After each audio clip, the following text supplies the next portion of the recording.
ওকে, এটা হচ্ছে আমাদের স্টেপ 4। এখানে আমরা ডায়াফ্রাম দেখব আর হচ্ছে লোড ডিটারমিনেশন দেখব। তো প্রথমে ডায়াফ্রাম এবং পরবর্তীতে আরও কিছু হয়তো অ্যাড করতেও পারি, জানি না, দেখি কতটুকু সময় লাগে ভিডিওতে, ওর উপর ডিপেন্ড করে। তো প্রথমে ডায়াফ্রামটা কি? ডায়াফ্রাম হচ্ছে horizontal or nearly horizontal system acting to transmit lateral forces to the vertical resisting elements. The term diaphragm includes horizontal bracing systems. তো এক কথা ডায়াফ্রাম অ্যাকচুয়ালি দিব আমাদের যে সিসমিক লোড এবং উইন্ড লোড থাকে সেগুলো যাতে আমাদের এলিমেন্টগুলোতে ট্রান্সমিট হয়, সেজন্য আমরা ডায়াফ্রামটা দিব। এখানে ডায়াফ্রাম সম্পর্কে আরও কিছু কথা লেখা আছে, বাট অ্যাকচুয়ালি ডায়াফ্রামটা কি এখানে রিজিড হবে নাকি সেমি রিজিড হবে, তার জন্য আসলে আরেকটু বেশি ইনফরমেশনের দরকার, যেটা আমি এখনও খুঁজতেছি, পাই নাই। বাট এখানে যা বলা আছে যে সেমি রিজিড ডায়াফ্রাম যা করে রিজিড ডায়াফ্রামও তাই করে, জাস্ট একটু ফাস্ট করে। তো সেই ক্ষেত্রে আমরা রিজিড ডায়াফ্রামেই কাজ করব, সেমি রিজিড ডায়াফ্রামে আর কাজ করব না। এবং ডায়াফ্রাম সম্পর্কে এখানে যা আমি পেয়েছি তা দিয়ে রেখেছি। পরবর্তীতে যখন নাকি ওয়ার্ড ফাইলটা সম্পূর্ণরূপে রেডি হয়ে যাবে, এটা একটা লিঙ্ক আমি দিয়ে দিব। তো আমরা প্রথমে রিজিড দিয়েই কাজ করব। তাই ডিফাইনে যাই, ডিফাইনে ডায়াফ্রামসে চলে যাবো। ডায়াফ্রামে D1, এটা মডিফাই অথবা শো, এখানে রিজিডই দেওয়া আছে। সো জাস্ট এটা ওকে করে এখানে ওকে করে রেখে দিব। ঠিক আছে, তো আমাদের ডায়াফ্রাম নিয়ে এতটুকুই ছিল। পরবর্তীতে যদি আমি ডায়াফ্রাম সম্পর্কে আরও বেশি কিছু দিতে পারি, সেই ক্ষেত্রে আমি একটা আলাদা ভিডিও করে তখন ডায়াফ্রামের উপরে দিয়ে দিব। তো আপাতত ডায়াফ্রাম নিয়ে এর থেকে বেশি এখানে আর নাই। এরপরে আমরা ডায়াফ্রামটা অ্যাসাইন করব, এখনই অ্যাসাইন করতেছি না, ডায়াফ্রাম আমরা পরবর্তীতে অ্যাসাইন করব। আপাতত জাস্ট রিজিডিটা দিয়ে রাখলাম, দেন আমরা এরপরে লোড ডিটারমিনেশনে চলে যাব। ওকে, তো এখানে আর একটু বাড়াই দিলাম, বিকজ আমার মনে হচ্ছে সময় হবে। তাহলে আমরা চলে যাই, এখন আমরা যাবো লোড ডিটারমিনেশনে। তো লোড ডিটারমিনেশনে এখানে এটা কোডের থেকে স্ক্রিনশট নিয়ে রাখছি। এটা হচ্ছে 2.2.3 অ্যাসেসমেন্ট অফ ডেড লোড। এখানে ডেড লোড অ্যাসেসমেন্ট সম্পর্কে বললে এখানে বলা আছে, বলছে যে dead load for structure member shall be assessed based on the forces due to weight of the member itself, weight of all materials, constructions incorporated into the building to be supported permanently by the member, weight of permanent partitions, weight of fixed service equipment, and net effect of pre-stressing. আচ্ছা, ঠিক আছে। তো এখানে অনেক কিছু বলা আছে, যেমন প্রি স্ট্রেসিং এর কথা বলা আছে। প্রি স্ট্রেসিং তো আমাদের সবসময় লাগে না, যদি আমরা প্রি স্ট্রেস আমরা ইউজ করি সেই ক্ষেত্রে লাগে, যেটাই হোক। তো এখন আমরা ডেড লোড দেখবো। ডেড লোড হচ্ছে প্রথমে একটা ডেড লোড হচ্ছে সেলফ ওয়েট। সেলফ ওয়েটটা ETABS অটো ক্যালকুলেট করে, এটা আমরা দেখেছি। এখানে অটো ক্যালকুলেট করে কীভাবে, সেটা হচ্ছে এই যে লোড প্যাটার্নসে যাই, লোড প্যাটার্নসে যে ডেড এখানে সেলফ ওয়েট মাল্টিপ্লায়ার এখানে কতটা হচ্ছে 1, তার মানে ডেড লোড যা আসবে সেলফ ওয়েটের জন্য সেটা যা আছে তাই থাকবে। 1 দিয়ে মাল্টিপ্লাই করার কারণে 0 দিয়ে করলে কিন্তু তা হতো না, যেমন লাইভ এখানে 0 তো দেওয়া আছে। ভালো কথা। ওকে, দেন চলে গেলাম আমরা ব্রিক ওয়াল আন্ডার বিম। ব্রিক ওয়াল যে আন্ডার বিম থাকে ওটা আমরা কত ধরবো, এটা আমরা ধরবো হচ্ছে পাউন্ড পার ফিটে। তাহলে যে কয় ফিটের ওয়াল হবে এটা অটোমেটিকলি তত ফিটে চলে যাবে, কারণ আমরা এটা পাউন্ড পার ফিটে রাখবো। তো ব্রিক আন্ডার বিম যেটা, সেটার ব্রিক ওয়ালের হাইট রাখতেছি আমি 8.75 ফিট। এটা আসলে একটা বেসিক হাইট ধরে এটা করতেছি, এবং পরবর্তীতে যখন নাকি বিমগুলো ডিজাইন করা হয়ে যাবে তখন তো আমি বুঝতে পারবো যে আমার যদি 10 ফিট একটা ফ্লোরের স্পেসিং হয় এবং বিমের আমাদের বিমের ডেপথ কত, তাহলে কিন্তু আমি একদম অ্যাকুরেটলি আমার কতটুকু ওয়াল উঠবে আন্ডার বিম সেটা জেনে তখন আমি কিন্তু ওয়েটটা আবার চেঞ্জ করতে পারবো। সো ওটা হচ্ছে যখন নাকি আমরা ইকোনমিক করার চেষ্টা করব। এখন আপাতত যখন নাকি আমরা ডিজাইন করতে যাব তখন আমরা এরকম একটা আইডিয়াল ধরে রাখবো যে হাইট আন্ডার বিম এরকম হইতে পারে সামথিং। দেন আমরা লেন্থ নিব 1 ফিট, কারণ আমরা পার ফিটে বের করতে চাচ্ছি। দেন আমরা উইডথ নিব, এখানে আসলে 0.42 রাউন্ড আপ করা, বেসিক্যালি যেহেতু এটা 5 ইঞ্চি উইডথের ওয়াল, সো 5/12 যেটা আসে এখানে আমি রাউন্ড আপ করে রাখছি। সো এখানে আসলে ওয়েট যে বের করছি 450, এটা 0.42 দিলে মিলবে না, ঠিক আছে। দেন আমি ব্রিকের ইউনিট ওয়েট ধরে রাখছি 120 পাউন্ড পার CFT, ওইটা ধরে এখানে ক্যালকুলেট করছি। সো এটা কীভাবে ক্যালকুলেট করে, এটা ক্যালকুলেট করা ইজি। আমরা জাস্ট এখানে হাইট লেন্থ উইডথ গুণ করবো, তাহলে ফিট কিউবিক ফিট হয়ে গেলো। দেন এটাকে আমরা ইউনিট ওয়েট দিয়ে গুণ করবো 120, তাইলে আমাদের পাই যাবো, ঠিক আছে। ওকে,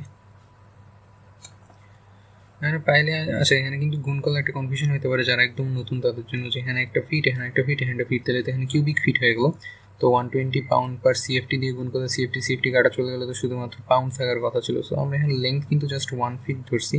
সো এখানে লেন্থ ধরা বা এই লেন্থকে যদি আমরা 1 দিয়ে আবার ভাগ দিই তত কিছু দরকার নেই। সো এখানে লেন্থ না ধরে জাস্ট পয়েন্ট, এখানে হাইট উইডথ এই দুইটা দিয়ে দেন এটার সাথে গুণ করলেও কিন্তু হয়ে যাবে। জাস্ট এখানে বোঝানোর জন্য রাখছি। দেন আমাদের জাস্ট ব্রিক ওয়াল, যেটার উপরে কোনো বিম থাকবে না, এটার হাইট আমরা ধরে নেব 9.5, দেন এটার ওয়েট আসতেছে আমাদের 475 পাউন্ড পার ফিট।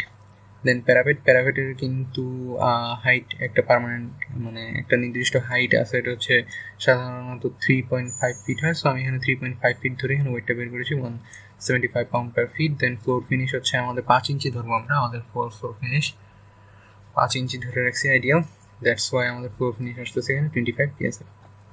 ঠিক আছে, দেন এটা হচ্ছে আমাদের ডেড লোডের পার্ট ছিল। দেন আমরা এখন দেখবো লাইভ লোড। তো লাইভ লোডটা আমি কোডের থেকে স্ক্রিনশট নিয়েছি, কিন্তু আমার কাছে যে কোডটা আসলে সফট কপি আছে ওইটার সাথে আমার যে হার্ড কপি কোড আছে এটা কিন্তু বেশ হালকা ডিফারেন্স আমি এখানে দেখতে পারতেছি। যেমন এখানে কত আমি দেখাই, এখানে বলা আছে যে রেসিডেন্সিয়াল, যে all other areas except stair and balconies, এটা আমরা নিব আমাদের নন রেগুলার স্ল্যাবগুলোর জন্য। এটা এখানে বলা আছে 1.92, বাট আমার হার্ড কপির কোডে এখানে দেওয়া আছে 2, রাউন্ডেড 2। ঠিক আছে, তো এই পিডিএফটা যে আমি নামাইছি, পিডিএফের উপরে লেখা ছিল 2014 বিএনবিসি। আমি যতটুকু জানি বিএনবিসি তিনটাই আছে, একটা হচ্ছে 1993, দেন 2006, অ্যান্ড দেন হচ্ছে 2015। তো এখানে কেন 2014 লেখা ছিল, এখানে কেন চেঞ্জ, আমি এটা আসলে বলতে পারতেছি না। এবং আমার যে হার্ড কপিটা আছে এটা আমি নীলক্ষেত থেকে কিনেছি, তো এর গায়ে আবার লেখা 2017। এখন আমি যতটুকু জানি 2017তে তো কোনো বিএনবিসি বের হয়েছে বলে আমি জানি না। এবং নীলক্ষেতের একটা স্বভাব হচ্ছে যে তারা প্রতি বছরই নতুন পাবলিকেশন না আসলেও ওই যেগুলো প্রিন্টেড বই ওগুলোতে তারা ওই নতুন সালটা দিয়ে দেয় আর কি, প্রিন্টিং একটা। সো আমি অ্যাকচুয়ালি জানি না। তো এখানে 1.92 দেওয়া আছে, বাট আমার কাছে হার্ড কপি যেটা আছে ওইটা দিয়ে আমি করবো। সো আমি এখানে 2 ধরে নিব। ঠিক আছে, রেসিডেন্সিয়ালের স্ল্যাবগুলো আমরা 2 ধরে নিব। অ্যান্ড এখানে যে স্টেয়ার অ্যান্ড এক্সিট ওয়ে এখানে বলছে কত 4.79 কিলোমিটার পার মিটার স্কোয়ার, এখানে 1 and 2 ফ্যামিলি রেসিডেন্সেস অনলি, এখানে বলা আছে 1.92। এবং অ্যাগেইন আমার যে হার্ড কপি আছে ওখানে 1.92টা হচ্ছে অ্যাকচুয়ালি 2। সো আমাদের নর্মাল স্ল্যাবে যা আমাদের এখানে কিন্তু 1 and 2 ফ্যামিলি, আমাদের যেহেতু ড্রয়িংটা দেখি এখানে কিন্তু 2টা ফ্ল্যাট, এখানে 2টা ডোর দিলে এখানে একটা ফ্ল্যাট, এখানে আরেকটা ফ্ল্যাট, এখানে 2টা ফ্যামিলি। সো যেহেতু 2টা ফ্যামিলি আমাদের, তাই আমরা এখানে 2 কিলোনিউটন ধরে নিব, 2 কিলোনিউটন পার মিটার স্কোয়ার। এটাকে কিন্তু পরবর্তীতে ইয়েতে কনভার্ট করবো আমি, এটাকে পিএসএফ এ কনভার্ট করবো। সো কিলোনিউটন পার মিটার স্কোয়ারকে পিএসএফ এ কনভার্ট করতে হলে 20.88 দিয়ে গুণ করতে হয়। ঠিক আছে, তো ওখানে গুণ দিয়ে যা আসবে ওটা আমরা ইউজ করব। দেন আমাদের যে রুফে পরে যায় এখানে ওয়াটার ট্যাঙ্কের লোড, এটাও একটা দিয়ে রাখছি, বাট এটা পরে যখন আমরা দিব তখন দেখব। ঠিক আছে, তো বেসিক্যালি প্রথমে আমরা আগে যাব স্ল্যাবে যাওয়ার আগে এখানে আগে আমাদের কিছু ডিফাইন করে নিতে হবে। যেমন এখানে ডেট আছে, ডেট দেওয়ার পরে এখন লাইভও দেওয়া আছে, আমার লাগবে হচ্ছে ফ্লোর ফিনিশ, এখানে FF দিলাম। ফ্লোর ফিনিশটা হচ্ছে আমাদের সুপার ডেট, নিউ। দেন আমরা দিব হচ্ছে ওয়াল বি মানে হচ্ছে বিম ওয়াল, মানে ডাইরেক্ট বিমের নিচে যে ওয়ালগুলো এটাকে আমি বললাম ওয়াল বি। দেন স্ল্যাবের নিচে যে ওয়ালগুলো বিমের নিচে না, সেগুলোকে আমি বলতেছি ওয়াল এস। ঠিক আছে, এগুলো কিন্তু সুপার ডেড হবে। দেন ওয়াটারের একটা লোড, ওয়াটার ট্যাঙ্ক যে থাকে ওটার মধ্যে তো ওয়াটার থাকবে, তো এটা একটা লোড হবে। ওয়াটার লোডটা আমরা লাইভ লোডে দিতেছি। দেন অ্যাড নিউ। সো মোটামুটি আমাদের এখানে লোডগুলো দেওয়া হয়ে গেল।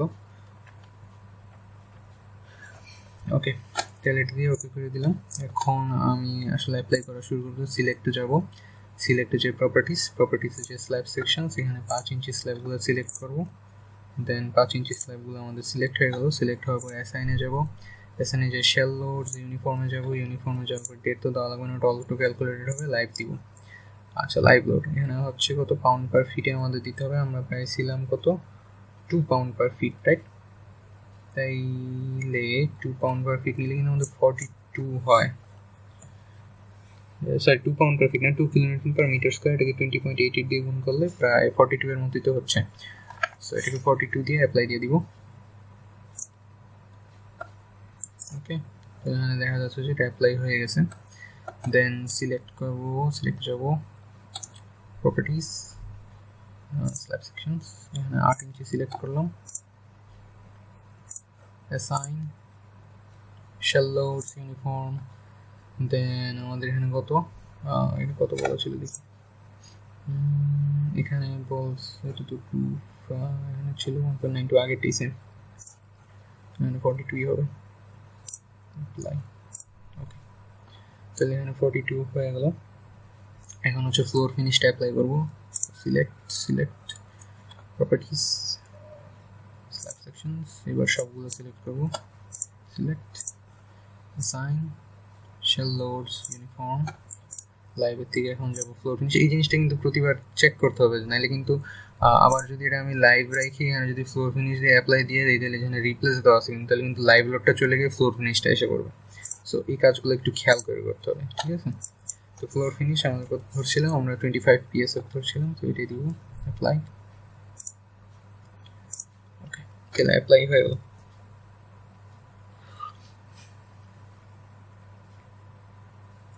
এখন বিম ওয়ালগুলো আইডেন্টিফাই করে বিম ওয়ালে আমরা লোড দিব। তো আমি এখানে দেখতে পাচ্ছি যে আমাদের চারিদিকের যে বিমগুলা, এগুলো কিন্তু লোড আছে। দেন আমাদের এই বিমটাতে কোনো ওয়াল নাই, এটাতে ওয়াল আছে। এখানে ড্রয়িংয়ে কোনো ওয়াল দেওয়া নাই, সো আমি এখানে ওয়াল দিতেছি না। এখানে ওয়াল আছে, ঠিক আছে? আমাদের চারিদিকে আছে, এখানে আছে, এখানে আছে, এবং আমরা কিন্তু এখানেও একটা বিম দিছি, সো আমাদের বিমটাতেও ওয়াল হবে। অ্যান্ড এদিকেও একটা ওয়ালের লোড দিয়ে দিব। এই বিমে কোনো ওয়ালের লোড দিতেছি না, ওকে, কিন্তু এখানে কি দেওয়া উচিত? না, এখানে দিতেছি না আমরা। ওকে, তাহলে বিমগুলো সিলেক্ট করি ড্রয়িং ওয়াইজ। এটা এটা এটা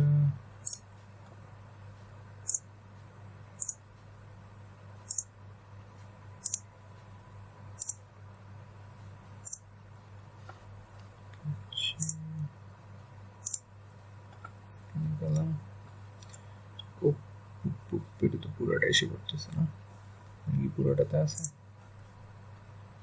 এখানে কিন্তু পুরোটাতে নাই, ওখানে কিন্তু এটা পুরো একটা বিম দেওয়া আমার, সেই কারণে এটা পুরোটাই নিয়ে নিতেছে। এই জায়গায় কিন্তু ওয়ালের লোডের দরকার নাই। আচ্ছা, আপাতত এটা দিয়ে দিই আমরা। কোন দুটা? এখানে একটা, এখানে একটা,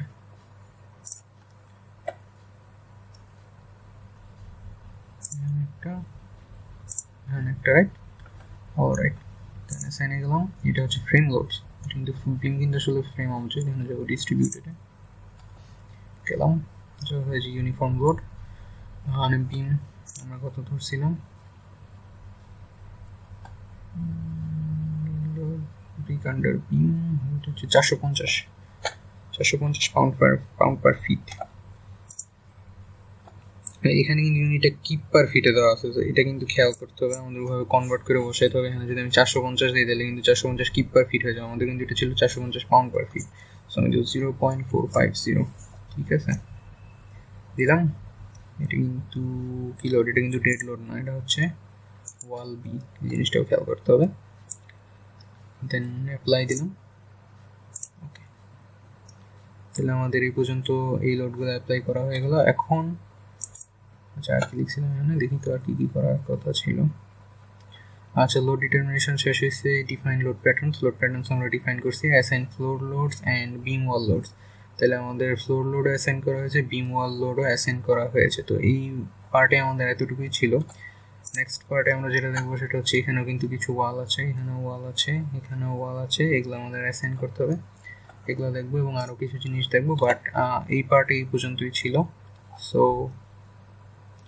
এটা দেখার জন্য থ্যাংক ইউ। অ্যান্ড আমি আসলে জানি না এই কোডের যে ঝামেলাটা তো আমি বললামই, এটা আসলে অ্যাকচুয়ালি আমার আপাতত জানা নাই। ঠিক আছে, কেউ জানলে অবশ্যই কমেন্ট করে জানান। ওকে, থ্যাংক ইউ।